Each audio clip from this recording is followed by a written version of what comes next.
wabarakatuh. Halo sanak Luhung TV, kembali berjumpa bersama kami dalam podcast Batam Bicara by Data. Saya Sumardi dan kali ini seperti biasa saya ditemani oleh Mang Bro yang energi kita, David. Oke, Pin, dalam hal ini mungkin ada sesuatu yang agak spesial. Akhirnya kita ada seorang tamu yang sengaja kita undang kalau untuk diberikan sedikit bocoran kepada pemirsa Luhung TV.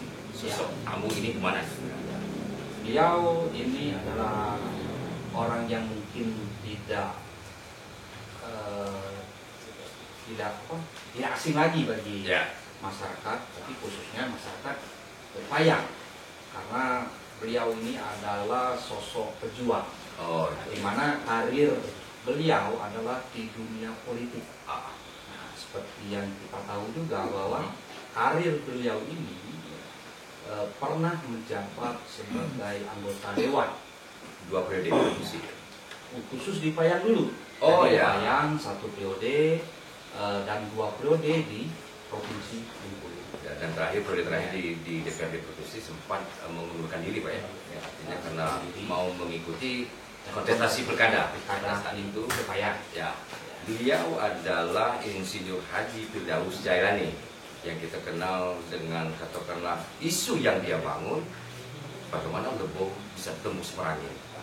Dan isu ini yang menggiring kami untuk mengulik lebih dalam ini.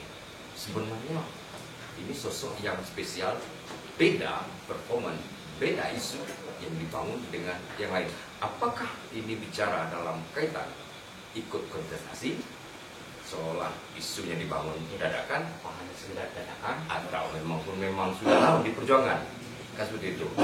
Dan kami bukan katakanlah mengumbar sebuah katakanlah pujian untuk tamu kami pada hari ini, namun secara fakta dan data yang kami punya bahwa sosok ini memang betul-betul sudah lama memperjuangkan katakanlah isu yang sempat dibangun oleh Kabupaten Lebong yang sempat vakum.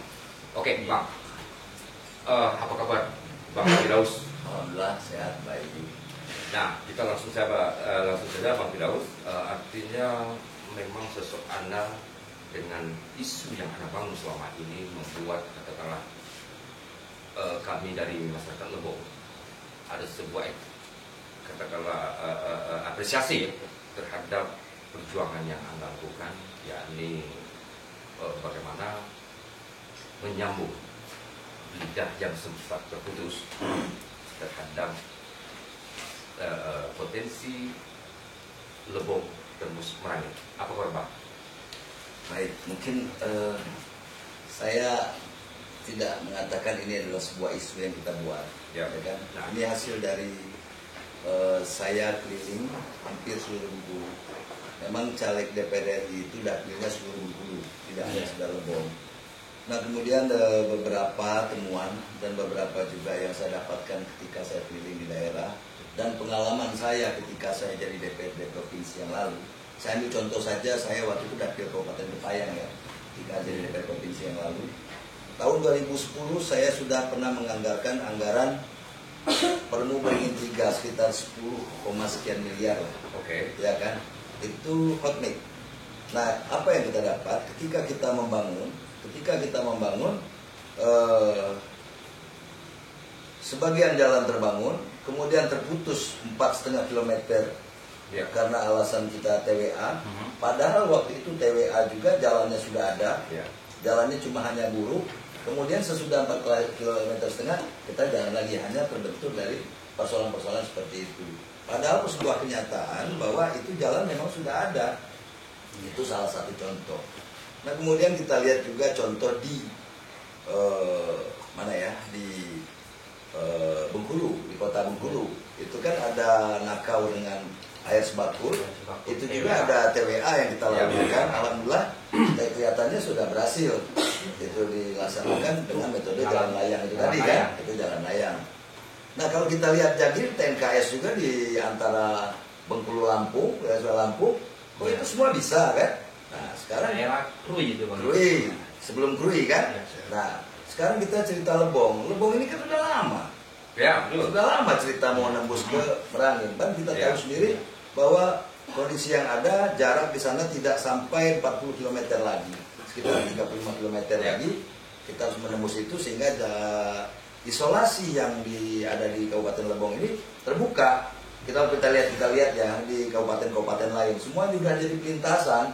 Kepayang saja itu mau ke Palembang bisa melintas sana. Jadi tidak hanya pelaku-pelaku ekonomi, hanya orang-orang lokal saja. Tapi gini juga Bang, saya potong maaf, artinya seperti ini.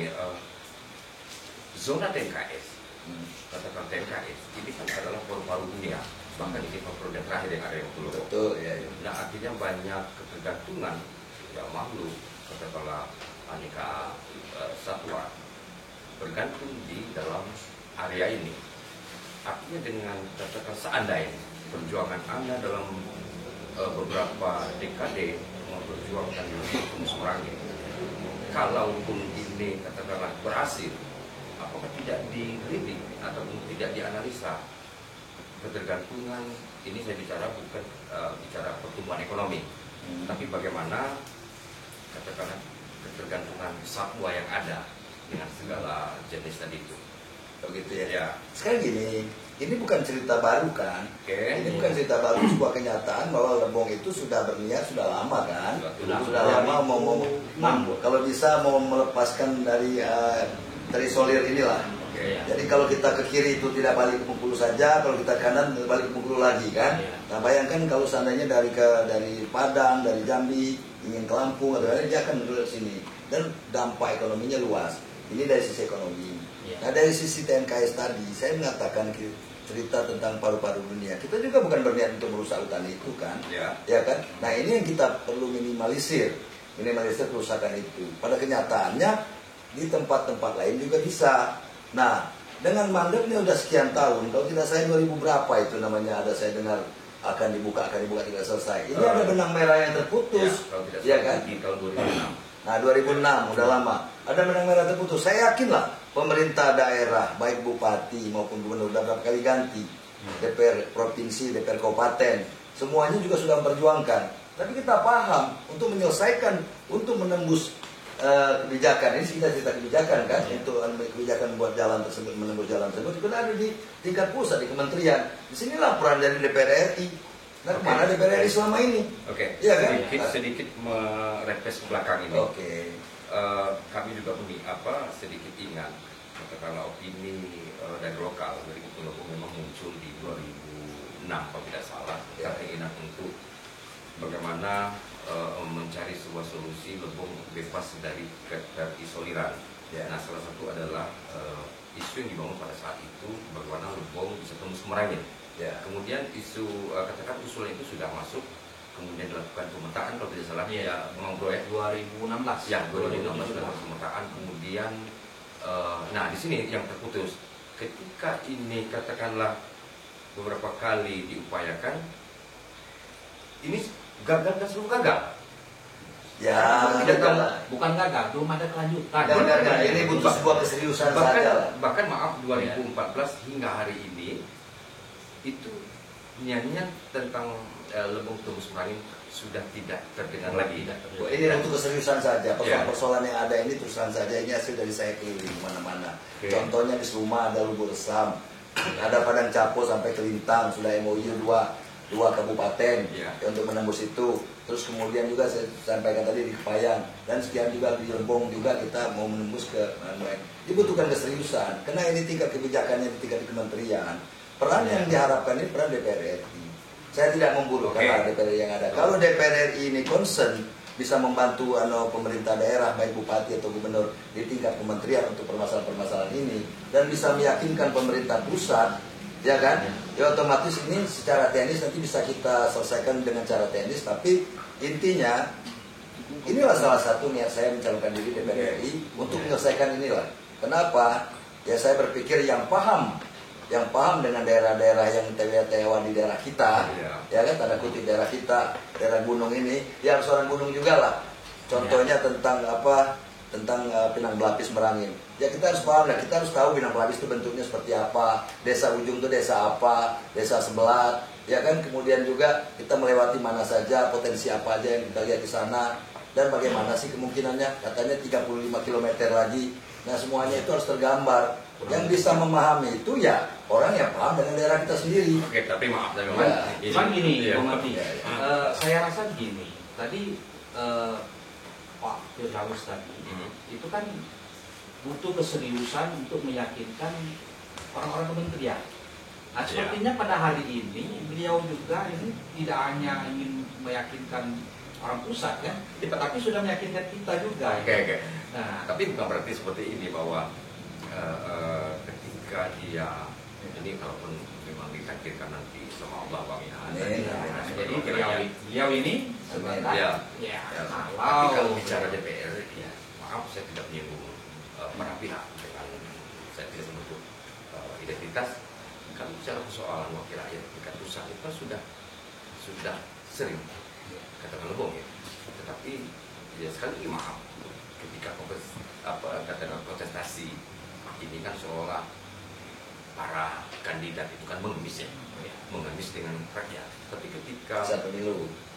ya setiap pemilu saya bisa berani katakan bahwa mengemis dengan rakyat pada saat sekarang ini. Tetapi ketika jabatan tahta segala macam sudah mereka dapat, kembali tadi ya, apakah apa signifikan dengan apa yang sudah dijanjikan. Itu Saya berpendapat. maksud saya Bang Bro, ketika Bang Firdaus katakanlah duduk di Senayan, ya artinya kan kita juga mau bertanya nih, apakah hanya sebatas katakanlah perjuangan ataupun isu yang Anda bangun beberapa tahun yang lalu hingga sekarang itu akan terputus, otomatis komunikasi tentang Lebong Rumus Merapi juga akan terputus. Gimana tuh Bang? Saya berpendapat, makanya saya sekarang punya keyakinan mencalonkan diri. Saya berpikir bahwa sekarang masyarakat adalah pemilih-pemilih yang cerdas. Beda dengan yang kemarin-kemarin. Mudah diiming-imingi, mudah dikasih sedikit kalau reses itu cuma sembako dan sebagainya. Dia tidak bertanya lagi tentang apa oleh-oleh yang didapat ketika jadi DPR atau DPRD atau DPR Kabupaten dan sebagainya. Nah, balik lagi kita cerita yang disampaikan tadi Adinda Sumardi tadi, bahwa kebijakan di tingkat pusat bagaimana cara supaya bisa menjebolkannya. Saya memang tidak pernah jadi anggota DPR RI. Cuma saya membayangkan ketika saya DPRD provinsi atau DPR kabupaten, begitu mudah saya berkomunikasi dengan kepala dinas. Begitu mudah saya bicara juga dengan bupati ketika saya DPR kabupaten. Begitu juga DPR provinsi, dengan gubernur pun saya bisa bicara. Ya kan, dengan kepala dinas saya bicara. Tapi ketika saya jadi DPRD kabupaten, DPR provinsi, saya tidak pernah ketemu menteri itu. Saya pernah berapa kali DL di Jakarta, cuma batas staf-stafnya saja kalau ngusul-ngusulin. Jadi saya bertanya-tanya. Ternyata saya pikir-pikir, kalau seandainya saya jadi DPR RI, yang nggak ada bedanya DPRD berkomunikasi dengan kepala dinas. Demikian juga saya bicara dengan menteri. Nah, ketika kita punya kesempatan berkomunikasi dengan menteri, dan paham dengan persoalan-persoalan yang ada di masyarakat, dan juga kita sebelum pemilu juga kita bukan hanya sekedar tam-tim-tom, kemudian juga berikan oleh-oleh dan kita memang keliling sambil silaturahmi, sambil merekam. Oh ternyata Pinang Belapis begini. Oh ternyata di Kaur di Pasar Jumat jalannya masih tanah. Oh ternyata di Kepayang Damar Kencana belum selesai. Nah di mana-mana. Nah ini PR kita sama-sama. Sekarang apa sih tujuan kita jadi DPR?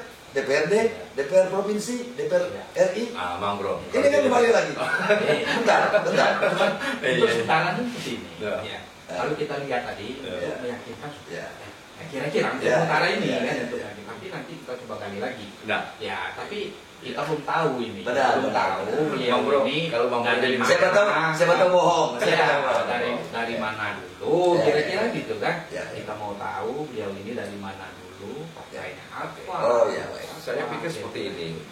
Ketika ini bicara masalah DPRD lokal, saya tidak bicara tentang DPR umum, tapi DPRD lokal. Katakanlah di lini bawah. Dalam katakanlah bagaimana mewujudkan sebuah keinginan besar antara Lebong bisa terus kembali. Artinya ini kan bicara masalah pendanaan ya. Dan apakah kabupaten ataupun di level-level bawah tadi itu kita sanggup untuk membangun jembatan atau melakukan pelebaran? Tapi gini dulu, beliau dulu kasih kesempatan beliau dulu. Oke. Saya ingin tanya Pak ini. Nanti dulu, Bu. Ya, dia belum mengenalkan diri. Oh iya. Lanjut silakan. Iya, saya mungkin cukup sederhana bahwa saya memang berasal dari Kabupaten Kepayang. Ya kan, saya pernah 2 kali di DPR provinsi, pernah sekali di DPRD kabupaten. selama saya menjadi anggota DPR Provinsi, saya sudah 2 kali arti kata ketika saya mencalonkan diri kembali dari DPR Provinsi, tidak begitu sulit saya untuk jadi kembali. Berarti saya berpikir bahwa rapot saya tidak merah. Nah, masyarakat ini menilai bahwa sebelum dia memilih seseorang wakil rakyat, dia pasti ada yang diharapkan. Pertama yang diharapkan, yang pertama ya ketika nanti jadi, pasti hitungannya nih mudah dihubungi atau tidak. Karena apapun cerita pembangunan, cerita aspirasi adalah komunikasi. Kalau susah dihubungi, blank, tidak bisa lagi.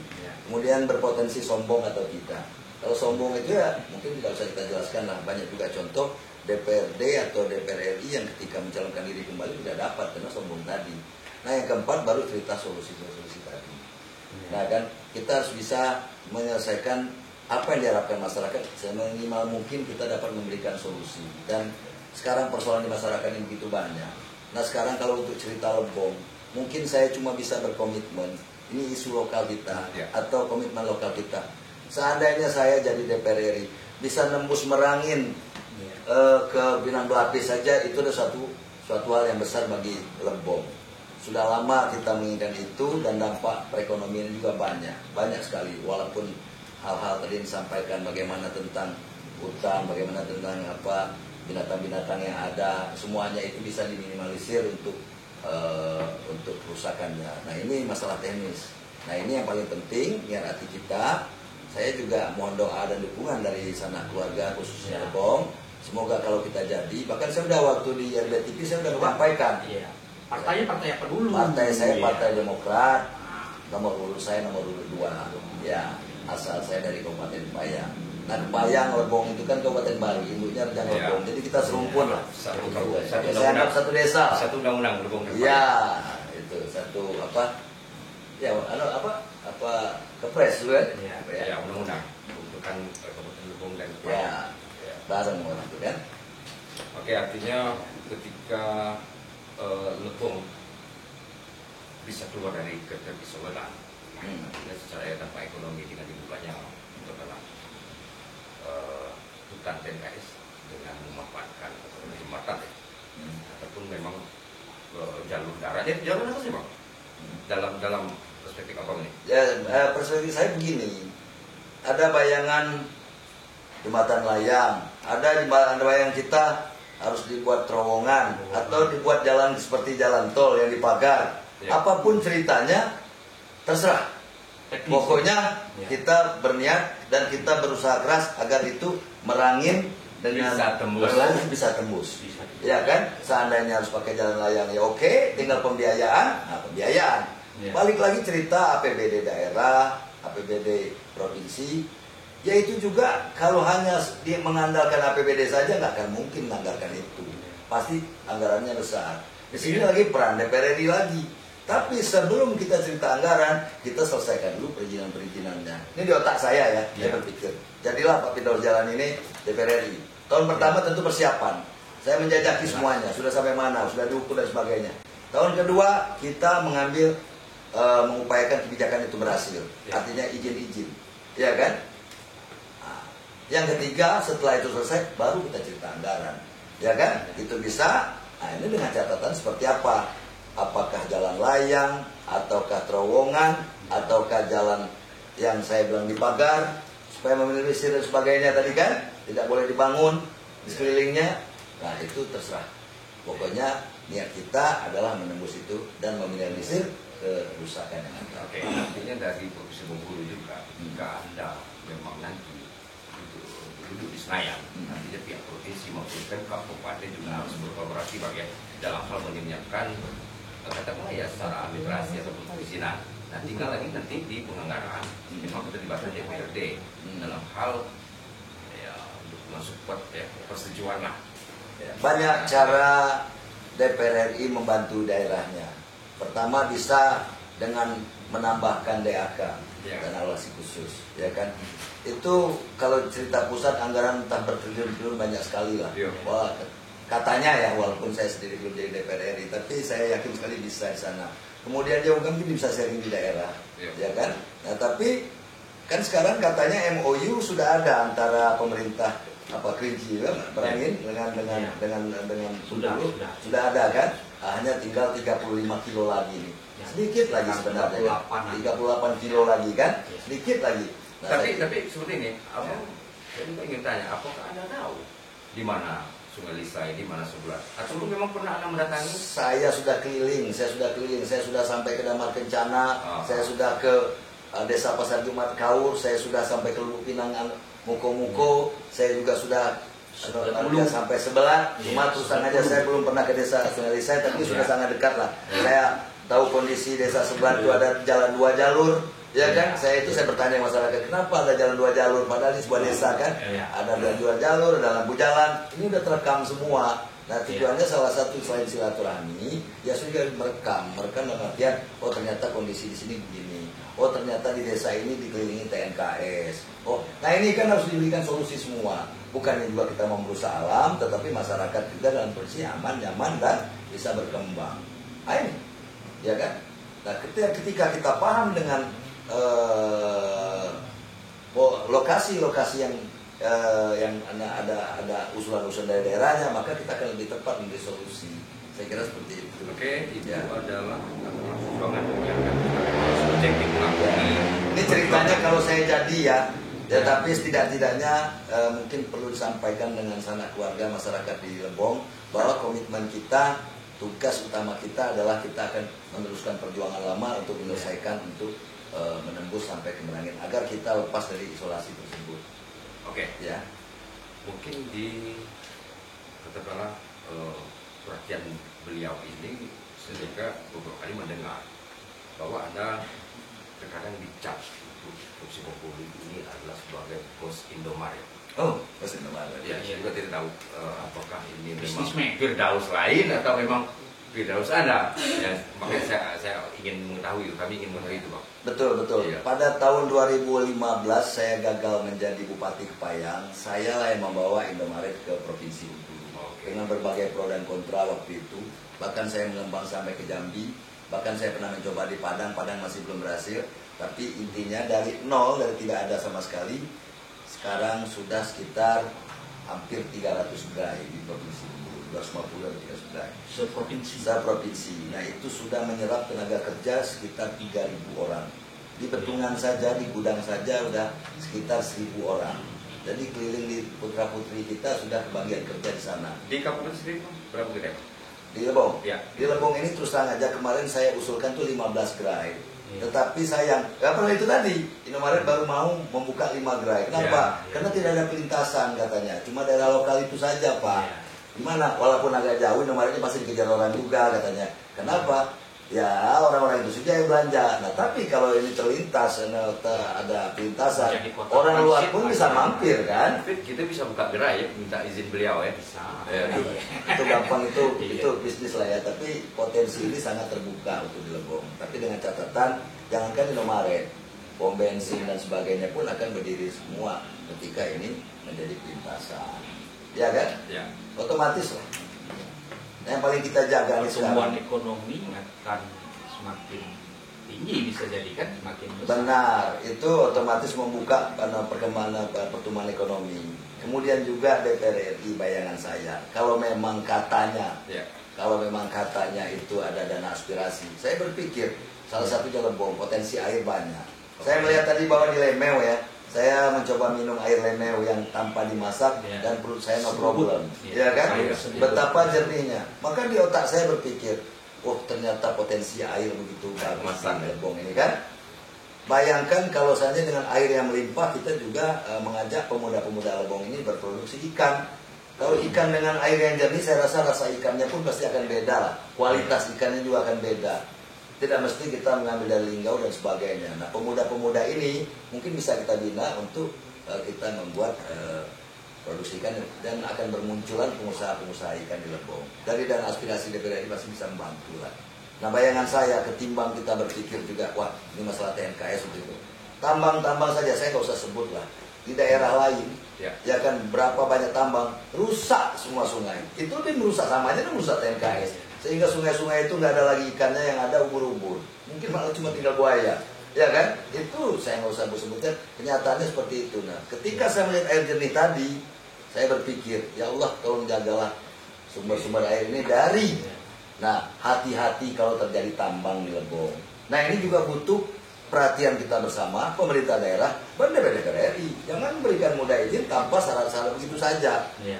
Alam yang berkontak langsung dengan masyarakat, seperti air kan, oke lah hutan jauh. Tapi kalau air seperti itu tadi, itu diambil. Saya lihat ibu-ibu bawa galon. Alangkah bahagianya tuh, Bung, bisa jenis seperti itu. Kami di Bengkulu di kota nggak ada seperti itu. Nah, itulah kira-kira. Ya kan? Tadi kita bicara Lebong. Baik. Sementara ada juga bicara dari Kepayang. Ya. Walaupun Lebong dan Kepayang itu adalah satu lingkup provinsi jelasnya. Oke, kita bicara lingkup provinsi ini. Baik, sebenarnya targetnya apa ini? Saya bertarget sesuai dengan moto saya itu adalah kita berguna bagi orang banyak. Oke, Ya kan? Apapun jabatan yang kita emban bisa kita maksimum kita manfaatkan untuk berguna bagi orang banyak. Nah, kenapa kita memilih jadi calon DPR RI? Saya cuma berpikir kenapa sudah 10 tahun ini juga banyak persoalan yang tidak selesai. Kenapa tidak? Inilah yang membuat hati terpanggil. Ya, saya juga berpikir dua. Pertama itu perimbangan ya, perimbangan dalam artian cobalah kalau DPR RI ini agak paham dengan daerah Lebong, Rejang Lebong dengan Kepayang. Kenapa saya isolasikan 3 daerah tersebut? Kita anggaplah itu daerah kita ini anak-anak gunung. Berarti kita harus naik gunung dulu baru sampai sini. Nah, pada kenyataannya keterwakilan di sana itu mayoritas adalah kawan-kawan yang dari tepi laut. Iya kan? Dari tepi laut. Yang orang-orang gunungnya mana? Nah, ini kan. Nah, yang paham dengan orang-orang gunung, yang paham dengan kondisi gunung ini ya anak-anak gunung ini lah. Nah, salah satu putra daerah gunung yang mencalonkan diri, menawarkan diri ke masyarakat supaya bisa berguna bagi anak-anak gunung. Walaupun dapilnya seluruh Bengkulu, ya kan? Tetap saja kita untuk perimbangan lah. Jangan minimal pakai 2-2 atau minimal kalau kita hitung-hitung tuh jangan nggak satu orang kita ini bisa berhasil di DPR RI dan paham dengan wilayah kita. Nah, ini alasannya. Selama ini kan cenderung pesisir kira-kira ya. Cenderung ke arah di laut saya katakan. Ya. Tapi gini juga, ya. Seperti yang kita tahu kan sudah sekian tahun banyak pekerja atau pemain politik ini kan mencari suara itu kecenderungan itu kan ke daerah-daerah yang kecil-kecil ini kan.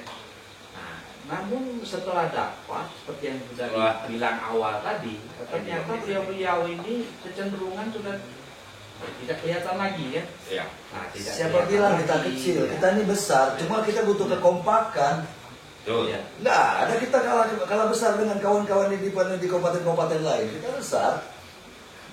Lebong, Rejang Lebong, tambah Payang besar, ya kan? Tetapi kita butuh kekompakan ya. Sama-sama kita punya satu pemahaman ya agar ada perimbangan lah. Ada yang di bagian laut, ada yang bagian gunung. Ini dari sisi topografi. Tetapi yang paling penting itu adalah walaupun dia orang gunung orang laut yang harus sayang dengan daerah kita. Nah, ini butuh komitmen bersama baik dari pemerintah daerah juga kita para DPRD provinsi, DPR kabupaten, juga DPR RI juga bekerja sama untuk bisa sama-sama memperhatikan pemuda. Nah, kalau memang ada dana aspirasi tersebut, ya salah satu mereka punya porsi dong untuk salah satu menyelesaikan permasalahan-permasalahan pemuda tadi. Itulah untuk yang 60%. Yang dapat janjikan daripada pemuda, salah satunya juga Pak Firdaus Jalani akan berupaya menciptakan lapangan kerja. Semoga kita berhasil dan mudah-mudahan saya bisa membuktikan apa yang saya sampaikan itu semua. Apa yang disampaikan tadi bukan sekedar janji, tapi kan Saya paling tapi kuat akan berjanji. kita buktikan Ya. setelah Ya, karena ketika kita jadi anggota DPR, DPRD, DPRD kabupaten, apa sih yang diharapkan kalau bukan untuk berguna bagi yang memilih-milih kita? Kan komitmen. Nah, inilah yang pada kenyataannya juga kita ketemu di masyarakat. Di segah kemek mulung. Awem dorong stomogok baik, udah mau dada padahal kan? Nah, ini yang tidak semuanya. Tidak semua para politikus itu seperti itu, tapi banyak sekali. Nah, disinilah dibutuhkan agar masyarakat cerdas memilih, apalagi pemuda. Ya kan? Nah, itu. Itu Ya. Cukup ya? Ya, artinya demikian para pemirsa Lebong TV. Silakan. Oke. Batuknya minum air. Aduh. Nah langsung aku sih, kok. Sorry. Fokus. Itu kan fokus ya kan. Baik, demikianlah podcast Batak kali ini bersama Insinyur Haji Firdaus Zainani sebagai caleg dari Demokrat untuk DPR RI dengan nomor 22. Semua tergantung para pemilih. Apa yang bisa diambil dari sosok beliau dalam hal memikirkan, dalam memperjuangkan sedikit melirik Kabupaten Lebong, dan saya kira Tidak sedikit lah. Oke, saya kira beberapa kali saya keliling beberapa ya. kali. Dan kita serahkan ya dengan para pemilih untuk menjadi pemilih cerdas dan bukan karena uang. Terima kasih. Saya Sumardi dan David Ki dan Firdaus Jalani. sampai jumpa dan lain kali kita bertemu. Terima kasih. Saya Sumardi dan David Ki dan Firdaus Jalani. sampai jumpa dan lain kali kita bertemu.